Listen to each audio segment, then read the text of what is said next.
ஆன்மீக கதைகளில் இவர் இல்லாமல் ஒரு பிரச்சனையும் இருக்காது, அந்த பிரச்சனைக்கு தீர்வும் இருக்காது. இன்னும் சொல்லணும்னா நாரதர் தான் இந்த உலகத்தில் முதல் உருவான செய்தியாளர், அதாவது நிருபர். தகவல் தொடர்பு அந்த காலத்திலேயே பல போஸ்டர் வகிச்சவர் அவர். அப்படி இல்லாட்டி நம்ம பாணியில் சொல்லணும்னா பற்ற வைக்கிற வேலையை சரியாக அவர் அந்த காலத்தில் செஞ்சார்.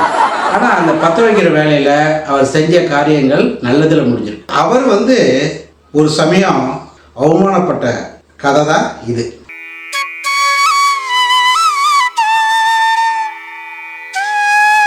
வாழ்க்கையில் நாம் சில நேரங்களில் அவமானத்தை சந்திக்க வேண்டியிருக்கு. என்ன பண்ணுறது, காலம் அப்படி இருக்குங்க. இப்போ அவமானப்படுறவங்களில் 3 ரகம் உண்டுங்க. அவமானப்பட்டால் சில பேர் அடங்கி போய்டுறது உண்டு, இது முதல் ரகம். அவமானப்பட்டால் கொதிச்சு எழுறவங்களும் உண்டு, அது 2வது ரகம். 3ஆவதாக ஒரு ரகம் இருக்குங்க. அவமானப்பட்டால் அதை சவாலாக எடுத்துக்கிட்டு முன்னுக்கு வரத்துக்கு முயற்சி பண்ணுவாங்க. இந்த 3வது ரகம் இருக்குல்லங்க, இது உலகத்தில் ரொம்ப கம்மிங்க. தான் சந்தித்த அவமானத்தை சவாலாக ஏற்றுக்கிட்டு முன்னுக்கு வர முயற்சி பண்ணுறவங்க தான் இந்த உலகத்தில் வெற்றியாளர்களாக பின்னால் பலம் வந்துக்கிட்டு இருக்கிறதையும் நாம் பார்க்குறோம். நீங்கள் நாரதரை பற்றி கேள்விப்பட்டிருப்பீங்க. ஆன்மீக கதைகளில் இவர் இல்லாமல் ஒரு பிரச்சனையும் இருக்காது, அந்த பிரச்சனைக்கு தீர்வும் இருக்காது. இன்னும் சொல்லணும்னா நாரதர் தான் இந்த உலகத்தில் முதல் உருவான செய்தியாளர், அதாவது நிருபர். தகவல் தொடர்பு அந்த காலத்திலேயே பல போஸ்டர் வகிச்சவர் அவர். அப்படி இல்லாட்டி நம்ம பாணியில் சொல்லணும்னா பற்ற வைக்கிற வேலையை சரியாக அவர் அந்த காலத்தில் செஞ்சார். ஆனால் அந்த பற்ற வைக்கிற வேலையில் அவர் செஞ்ச காரியங்கள் நல்லதில் முடிஞ்சிருக்கு. அவர் ஒரு சமயம் அவமானப்பட்ட கதை தான் இது. ஆன்மீக நெறி தவறாதவராக தேவலோகத்தில் இருந்த நாரதர் எல்லா கடவுளோடையும் ரொம்ப நெருங்கிய தொடர்பு வச்சுருந்தார். குறிப்பாக சிவன் விஷ்ணுகிட்ட ரொம்ப அதிகமாக டச் வச்சுருந்தார். இன்றைக்கி இந்த ஆளுங்கட்சி எதிர்கட்சியோட எப்படி இந்த பத்திரிகை நிருபர்கள் ஆசிரியர்கள்லாம் தொடர்பு வச்சுருக்காங்க, அதுபோல் நாரதர் ரொம்ப முக்கியமானவராக விஷ்ணுவோடையும் சிவனோடையும் டச் வச்சுருந்தார். சிவன் விஷ்ணு இந்த பெரிய இடத்தோட டச் வச்சுருந்தா கூட நாரதருக்கு தேவலோகத்தில் ஒன்றும் ஒரு பெரிய அளவுக்கு ஒரு மரியாதை கொடுக்கவே இல்லைங்க. பிருகு முனிவர், வசிஷ்டர் இவங்கெல்லாம் வந்தால் மட்டும் தேவலோகமே எழுந்திருச்சு நிற்கும், அவங்களுக்கு பிரம்மாண்டமாக வரவேற்பு கொடுக்கும். இதை பார்த்த நம்ம நாரதருக்கு கொஞ்சம் வருத்தம் தாங்க. இதை ஒரு நாள் இந்திரன்கிட்ட போய் அவர் கேட்டார், நீ எல்லாம் முனிவரானதே பெரிய விஷயம், இதில் தேவலோகத்தில் வேற உனக்கு மரியாதை வேண்டி கிடக்கா அப்படின்ட்டு கொஞ்சம் அலட்சியமாக இந்திரன் கூட பதில் சொல்லிட்டார். நேர்மைக்கும் ஒழுக்கத்துக்கும் கட்டுப்பட்டவரான நாரதருக்கு இது ரொம்ப தர்ம சங்கடமாகவும் போயிட்டு ரொம்ப அவமானமாகவும் போயிடுச்சு. இதனால் அவர் கொஞ்ச நாளாக மூட் அவுட்லேயே இருந்தார். நாரதர் அவமானத்துக்கு உள்ளானதை சிவன் தெரிஞ்சு வச்சுருந்தார். நாரதருக்கு நாம் ஒரு சான்ஸ் கொடுத்து பார்ப்போம், நாரதர் அந்த சான்ஸை பயன்படுத்தி தன்னோட தகுதியை உயர்த்திக்கிறாரான்னு ஒரு டெஸ்ட் வைப்போம் அப்படின்னு சிவபெருமான் நினைச்சார். சிவனுக்கு எப்போவுமே இதாங்க வேலை, மற்றவங்களை சோதிக்கிறது ரொம்ப அவருக்கு பிடிக்கும். நம்ம அமலாக்கத்துறை, வருமானத்துறை மாதிரி. ஒரு நாள் சிவபெருமான் உலகத்தை சுற்றி புறப்படுறதுக்கு தயாரானார். இந்த காலத்தில் ரோடு ஷோ நடத்துகிறாங்களே, அது மாதிரி தான் சிவன் வழக்கமாக ஸ்கை ஷோவை எப்பயாவது மூட் அவுட்டாக இருந்த நாரதருக்கு அவரோட போகிறதுக்கு இஷ்டம் இல்லை. அதனால கொஞ்சம் தயக்கம் காட்டினார்.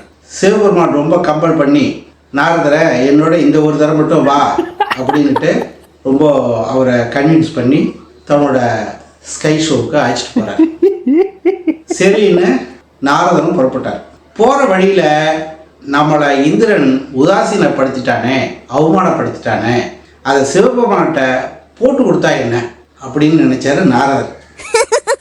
சீச்சி, இந்த நம்ம தகுதிக்கு இது அழகே இல்லையே, இதெல்லாம் ரொம்ப சீப்பாக பிகவ் பண்ணுற விஷயமா போச்சே அப்படின்னு தன்னை சமாதானப்படுத்திக்கிட்டு அமைதியாயிட்டார். சிவபெருமான் அப்படியே வானத்தில் போயிட்டே இருக்கும் பொழுது தபோவனம் மேலே போயிட்டு இருக்கார். நாரதர்கிட்ட அந்த இடத்த சுட்டி காட்டுறார். நாரதரை இது என்னன்னு பார்த்தீங்களா அப்படின்னார். நாரதரை அதை ரொம்ப உத்து பார்த்தார். காடு தானே, இதில் என்ன அதிசயம் இருக்க போகுது அப்படின்னு அவருடைய பார்வை ஒரு சந்தேக பார்வையாகவே இருந்தது. இது சிவனுக்கு புரிஞ்சு போயிடுச்சு. நாரதருக்கு இருக்கிற சந்தேகத்தை போக்கணும்னு சிவபெருமான் முடிவு பண்ணார். இதை பாருங்க, இந்த தபோவனம் இருக்க ரொம்ப சக்தி வாய்ந்தது. இங்கே தவம் இருக்கிறவங்க யாராக இருந்தாலும் அவங்களுடைய தவத்தை எந்த சக்தியாலும் கலைக்க முடியாது அப்படின்னு ஒரு வரம் கூட கொடுத்து வச்சிருக்காங்க. இந்த ரகசியத்தை தெரிஞ்சுக்கிட்ட பல முனிவர்கள் இங்கே வந்து தவம் செஞ்சு யாருடைய தொந்தரவும் இல்லாமல் இங்கே தவம் செஞ்சு காமதேவனை வென்று மன்மதனை வென்று ஞானிகளாகவே மாறியிருக்காங்க அப்படின்னு சொல்லி வச்சாங்க. அப்போ நாரதர் மனசுக்குள்ள ஒரு எண்ணம், நாமளும் ஏன் இந்த இடத்துல தவம் இருக்கக்கூடாது? அப்படி தவம் இருந்து சக்ஸஸ் பண்ணிட்டோம்னா நம்மளை எல்லோருமே மதிப்பாங்கல்ல, இந்திரன் கூட நம்மளை மதிப்பாங்கல்ல அப்படின்னு நினச்சார். இந்த சான்ஸை நாம் மிஸ் பண்ணிடக்கூடாது அப்படின்னு அவர் மனசில் ஏற்பட்டுச்சு. சிவபெருமானோட அந்த ஸ்கை ஷோவை பாதிலே கட் பண்ணிட்டு தபோவனத்தில் இறங்கி தவம் பண்ண ஆரம்பிச்சார். சிவபெருமானம் நாம் வந்த வேலை முடிஞ்சு போச்சு, நாரதர் வேலையை நாம் நாரதர்கிட்டே போட்டு காட்டிட்டோம் அப்படின்னு திருப்தியோட தன்னோட அந்த வேர்ல்டு டூரை முடிச்சுட்டு கைலாயத்துக்கு திரும்பிட்டார். தபோவனத்தில் நாரதரோட கடும் தவத்தை பார்த்த இந்திரன் கதி கலங்கி போயிட்டான். தேவர்களை கூப்பிட்டு நாரதர் கடும் தவம் செய்கிறார, தேவலோகத்துக்கு ஏதாவது ஆபத்து வந்துட போகுதுங்க, ஒரு அச்சத்தை அவங்கக்கிட்ட வெளிப்படுத்தினார். தேவர்கள் ரொம்ப கூலாக சொன்னாங்க, எங்களுக்கெல்லாம் ஒன்றும் பெருசாக பிரச்சனை வராதுங்க, ஆனால் உங்களோட அதிபதி பதவிக்கு தான் ஆபத்து, நாரதர் அதுக்கு தான் வேட்டு வைக்க போகிறாரு, அதுக்காக தான் தவம் இருக்கிறாருன்னு நினைக்கிறோம் அப்படின்னு ஒரு போடை போட்டுட்டு என்னதான் நடக்குது அந்த தபோவனத்தில் பார்க்கலாம் அப்படின்ட்டு எல்லாரும் கிளம்பி அங்கே வேடிக்கை பார்க்க போயிட்டாங்க. இந்திரன் தனக்கு எந்த பதவி உயரமே கொடுக்காம வாழ்நாள் ஃபுல்லாக இப்படியே வச்சிருக்காங்கன்னு அவனோட நடவடிக்கையில் கொஞ்ச நாளாகவே அந்த வாயு தேவனுக்கு அதிருப்தியாகவே இருந்தது. இதனால அவன் என்ன பண்ணான், இதுதான் சந்தர்ப்பம்னுட்டு இந்த விஷயத்த 7 லோகத்துக்கும் கொண்டு போய் வேகமாக சேர்த்தான். எவன் வந்தாலும் என் பதவிக்கு தான் உழ வைக்க ஆசைப்படுறான் அப்படின்னு முன்னிறுத்திக்கிட்டே இந்திரன் வாயு பகவானை கூப்பிட்டு, யோ நீ போய் நாரதர் தவத்தை கலைச்சிட்டு வரணும் விடாத அப்படின்னு சொல்லி அனுப்பிச்சான். அப்புறம் நமக்கு இவன் எதிராக சதி பண்ணுறவனாச்சே, இவன் தனியாக விட்டா சரியாக வராது, இவனை நம்பக்கூடாது, அதனால் வேறு 2 பேர் அனுப்பி வைப்போம் அப்படின்ட்டு திருப்பியும் வாயு பகவானை கூப்பிட்டு, தபார் நீ தனியாலாம் போகக்கூடாது, உனக்கு துணைக்கு வர்ற பகவானையும் சூரிய தேவனையும் அனுப்பி வைக்கிறான், அவங்களோட போய் அவங்க கல்பியும் வச்சுக்கிட்டு உன்னோட வேலையை காட்டு அப்படின்ட்டான். இப்போல்லாம் சோதனைக்கு இந்த வருமானத்துறையை மட்டும் அனுப்பாமல் அமலாக்கத்துறை சிபிஐலாம் அனுப்பி வைக்கிறாங்க பாருங்க ரைடுக்கு. அது மாதிரி அப்போவே இந்திரன் வந்து இந்த 3 பேரையும் ஒன்றா சேர்த்து நாரதருடைய தவத்தை கலைக்கிறதுக்கு முயற்சி பண்ணான். தேர்தல் நேரத்தில் பணமழை பெய்கிற மாதிரி வர்ண பகவானும் நாரதர் தவம் இருக்கிற இடத்துல பெரிய மழையை பெஞ்சார். அமலாக்கத்துறை மாதிரி இந்த வாயு பகவான் வேகமாக காற்றை வீசி நாரதரை திக்கும் காடு. அக்னி பகவானும் இந்த சிபிஐ மாதிரி ஒரு அக்னி பார்வையை பார்த்து நாரதருக்கு ஒரு மிரட்டல் வச்சார். எதுவும் கதைக்கு ஆகலை. இதனால கடைசியாக இந்திரன் என்ன பண்ணா, தன்னோட இறுதி ஆயுதமாக ரதி ரம்பை ஊர்வசி இந்த 3 பேரையும் கூப்பிட்டான். இதை பாருங்க, உங்களை நம்பி தான் இருக்கேன், நீங்கள் தான் எனக்கு கடைசியாக உதவ போகிறது, நாரதருடைய தவத்தை கலைக்கிறது தான் உங்கள் வேலை அப்படின்னார்.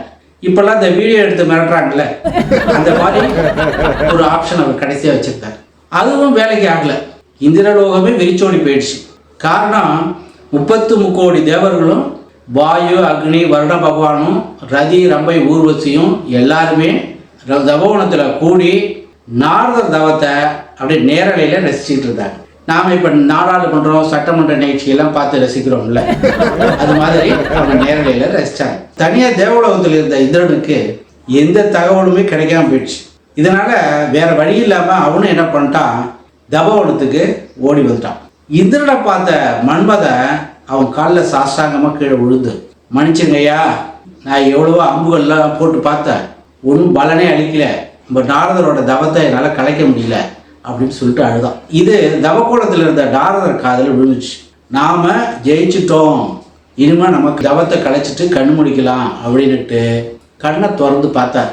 அவர் முன்னாடி இந்திரன் நிற்கிறாரு, ரதி ரம்பை தேவலோக சுந்தரிகள்லாம் நிற்கிறாங்க, வாயு பகவான் வர்ற பகவான் அக்னி பகவான்லாம் நிற்கிறாங்க, 33 கோடி தேவர்களும் சுற்றி நிற்கிறாங்க. போதா குறைக்கு சிவனும் அப்படியே நேராக வந்தவர் நாரதரை பார்த்து, நாரதரை நீங்கள் நினச்சது நடந்துருச்சா அப்படின்னார். நாரதருக்கு ஒரே சந்தோஷம் தாங்கலை. நாரதரே, இப்போ தேவலோகமே உங்களை சுற்றி தான் காத்து கிடக்குது, இதுக்கு என்ன காரணம்னு நீங்கள் நினைக்கிறீங்க அப்படின்னு ஒரு மினி பேட்டி கூட அவர்கிட்ட எடுக்க பார்த்தாரு சிவபெருமான். சிவபெருமான் ஏன் அப்படி கேட்டார்னா, பகவானே உங்களால் தான் இன்னைக்கு தேவலோகம் என்னுடைய காலடியில் இப்போ காத்து கிடக்கிற மாதிரி ஆயிடுச்சு அப்படின்னு நாரதர் சொல்வார்னு எதிர்பார்த்தார். இங்கே தான் ட்விஸ்ட். அவர் கூலாக சொன்னார், இந்திரன் அவமானப்படுத்தினதால தான் நான் நீங்கள் காட்டின இடத்துல தவம் இருந்தேன், இல்லாட்டி நான் தவம் இருக்க வேண்டிய அவசியமே இருந்திருக்காது அப்படின்னு சொல்லி சிவபெருமானுக்கு ஷாக் கொடுத்தாரு. இந்த கதையை நான் எதுக்கு சொல்கிறேன்னா, எல்லாரும் முன்னேறதுக்கு ஒரு வாய்ப்பு கிடைக்கும். அந்த வாய்ப்பு கிடைக்காதவங்க சில நேரங்களில் அவமானப்படுவது உண்டு. அந்த அவமானத்தை சவாலாக ஏற்று முன்னேறதுக்கு முயற்சி பண்ணுறவங்க தான் வாழ்க்கையில் பெரிய வெற்றியாளராக வராங்க. அதை தான் இந்த நாரதருடைய கதை சொல்லுது. மனோதத்துவ நிபுணர்கள் சொல்கிறதும் இதை தான். ஒருத்தர் அவமானப்படுத்தப்படுகிறார்னா அவர் அந்த அவமானத்தை சவாலாக ஏற்று வாழ்க்கையில் வெற்றி பெற இறைவன் செய்யும் சோதனையாக எடுத்துக்கொள்கிறவர்கள் மிகப்பெரிய வெற்றியாளராக உருவாகிறார்கள். இந்த அவமானத்தை சகிச்சுக்கிறவங்க அவர்களுடைய நிலையிலிருந்து என்னைக்கும் எந்த மாற்றத்தையும் காண்பதே இல்லை அப்படிங்கிறது தான். பொதுவாக நம்ம வாழ்க்கையில் ஒரு சில அவமானங்களை சந்திக்கிற வரைக்கும் அந்த வாழ்க்கை எந்த கவலையும் இல்லாமல் ஜாலியாக தான் போயிட்டு இருக்கோம். நாம் முன்னேறதுக்கு எந்த வித யோசனையும் பண்ணவே மாட்டோம். நாம் எப்போ முதன்முறையாக அவமானத்தை சந்திக்கிறோமோ அப்போ தான் நாமளும் மற்றவங்களை போல முன்னேறி அவர்களுக்கு சவாலாக இருக்கணும் அப்படிங்கிற ஒரு வைராக்கியம் உருவாக்குறது இயற்கை. அதே போல் வெற்றி பெறதுக்கான போராட்டத்தில் தோல்வியை ஏற்றுக்கொள்வதுக்கும் தோல்வியை ஒப்புக்கொள்றதுக்கும் கூட வித்தியாசம். ஒரு கிரிக்கெட் மேட்ச்சில் தோல்வியை ஏற்றுக்கிட்ட ஒரு டீமு அடுத்த முறை நடக்கிற மேட்ச்சில் வெற்றி பெற முழு மூச்சாக முயற்சிக்கும். இது தோல்வியை ஏற்றுக்கொள்ளக்கூடிய மனம். அதனால் அதனுடைய வெற்றிக்கான உந்துதலாக அது அமையுது. ஆனால் ஒரு தோல்வியை ஒப்புக்கொள்கிறவங்களுக்கு ஒரு உதாரணம் சொல்லலாம். வாழ்க்கை அப்படிங்கிறதுக்கான அர்த்தத்தை புரிஞ்சிக்காம இளமை வேகத்தில் தூண்டப்பட்ட ஒருதலை காதல் ஏற்கப்படாமல் போகிறதாலையும், ஒரு தேர்வில் மதிப்பெண் அடிப்படையில் வெற்றி கிடைக்காம போகிறதாலையும் தற்கொலை முடிவை நாடுறாங்க இல்லையா, அதில் அவங்க தன்னுடைய வாழ்க்கை போராட்டத்தில் தோல்வியை ஒப்புக்கொள்கிறவர்களாக இருக்காங்க. இவங்களை உலகம் என்னைக்குமே போற்றாது, தூற்றுந்தான்.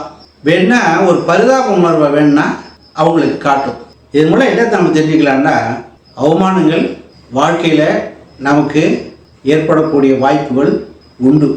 அப்படி அவமானங்கள் ஏற்பட்டால் அதை சவாலாக ஏற்று அதை சந்தித்து அதை முறியடிப்பதற்கான முன்னேற்ற பாதையை நம்ம தேர்ந்தெடுக்கிறது தான் புத்திசாலித்தனம் அப்படிங்கிறது தான் நம்ம இந்த வீடியோ மூலம் தெரிஞ்சிக்க வேண்டிய கருத்து. இந்த வீடியோ உங்களுக்கு பிடிச்சிருந்தா லைக் போடுங்க, கமெண்ட் பண்ணுங்கள், மறக்காமல் சப்ஸ்கிரைப் பண்ணுங்கள்.